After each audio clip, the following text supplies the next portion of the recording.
7월 4일 하늘에서 내리는 일용할 양식 하나님의 말씀은 출애굽기 13장 11절에서 16절까지 말씀입니다.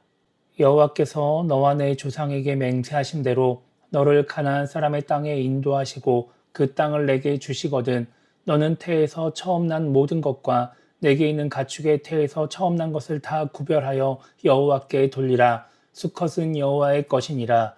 나귀의 첫 새끼는 다 어린 양으로 대속할 것이요 그렇게 하지 아니하려면 그 목을 꺾을 것이며 내 아들 중 처음 난 모든 자는 대속할지니라. 후일에 내 아들이 내게 묻기를 이것이 어찌 됨이냐 하거든 너는 그에게 이르기를 여호와께서 그 손의 권능으로 우리를 애굽에서 곧 종이 되었던 집에서 인도하여 내실세. 그때 바로가 완악하여 우리를 보내지 아니하매 여호와께서 애굽 나라 가운데 처음 난 모든 것은 사람의 장자로부터 가축의 처음 난 것까지 다 죽이셨으므로 태에서 처음 난 모든 수컷들은 내가 여호와께 제사를 드려서 내 아들 중에 모든 처음 난 자를 다 대속하리니 이것이 내 손의 기호와 내 미간의 표가 되리라.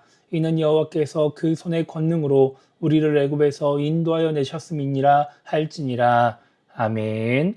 오늘 우리가 읽은 말씀은 가나안 땅에서 이스라엘 자손들이 해야 할 일을 기록하고 있습니다. 모세는 11절과 12절에서 이스라엘 자손들에게 하나님께서 가나안 땅으로 인도하시고 그 땅을 주시면 처음 태어난 수컷들은 모두 하나님께 드리라고 말씀합니다. 여기서 하나님께 드린다는 것은 제물로 바쳐야 한다는 것입니다. 가축들 중에서 처음 태어난 수컷, 그리고 사람의 첫째 아들은 하나님께 제물로 바쳐야 하는 것입니다. 그런데 13절을 보면 예외 규정이 있습니다. 하나님은 나귀의 첫 새끼를 양으로 대속하고 사람의 첫째 아들도 대속하라고 말씀하십니다.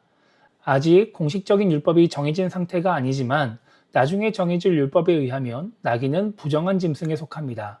그래서 하나님께 제물로 바칠 수가 없어서 제물로 바칠 수 있는 양을 대신 바치라는 것입니다. 사람도 마찬가지입니다. 하나님은 사람을 제물로 바치는 인신공양을 원하지 않으십니다. 그래서 다른 것으로 대속하라고 말씀하십니다. 오늘 말씀을 통해 우리가 생각해 봐야 하는 것은 이렇게 처음 난 것을 바쳐야 하는 이유입니다.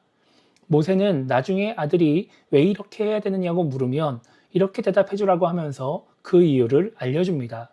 14절과 15절을 보면 하나님이 애굽에 처음 난 것을 죽이시면서 이스라엘을 애굽에서 인도하여 내셨기 때문에 처음 난 모든 수컷을 하나님께 드려야 한다고 말씀합니다. 그리고 맏아들도 같은 이유로 인해 하나님께 드려야 하지만 다른 동물로 대속하는 것이죠. 하나님의 은혜가 아니었다면 이스라엘에 처음 난 것들도 다 죽어야 했습니다. 그런데 하나님이 은혜를 베풀어 주셔서 이스라엘에 처음 난 것들은 살려주신 것입니다. 이것은 당연한 일이 아니라 말 그대로 은혜였습니다. 그래서 하나님은 처음 난 것을 하나님께 드림으로써 하나님이 베푸신 은혜를 기억하고 하나님께 감사하도록 하신 것입니다.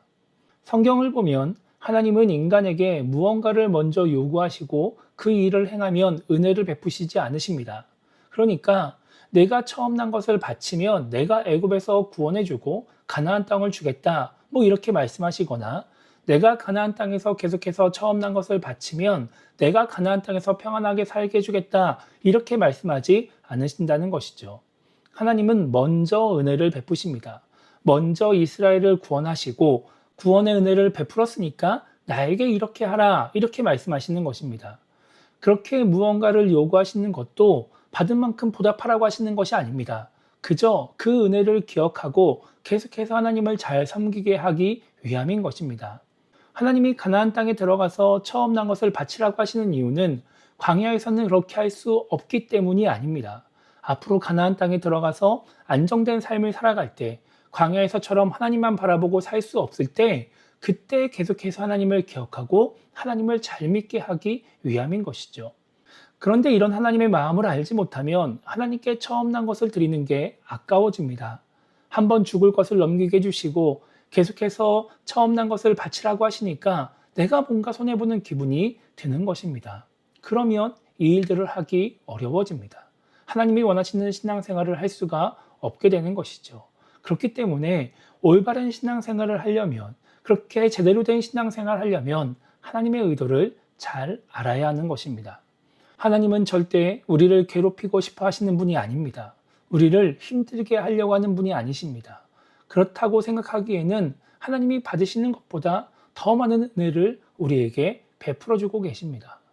우리가 이런 하나님의 의도를 잘 알고 하나님이 먼저 우리에게 주신 은혜를 생각할 줄 알면 우리는 기쁜 마음으로 하나님을 섬기고 나의 삶을 또 예물을 하나님께 드릴 수 있게 되는 것입니다. 하라고 하니까 어쩔 수 없이 하는 것이 아니라 기쁜 마음으로 자원하는 마음으로 하나님께 드리면서 행복한 신앙생활을 할 수 있는 것이죠. 그리고 그 속에서 계속해서 은혜를 기억하며 믿음을 잘 지켜나가는 그런 신앙인이 될 수 있는 것입니다.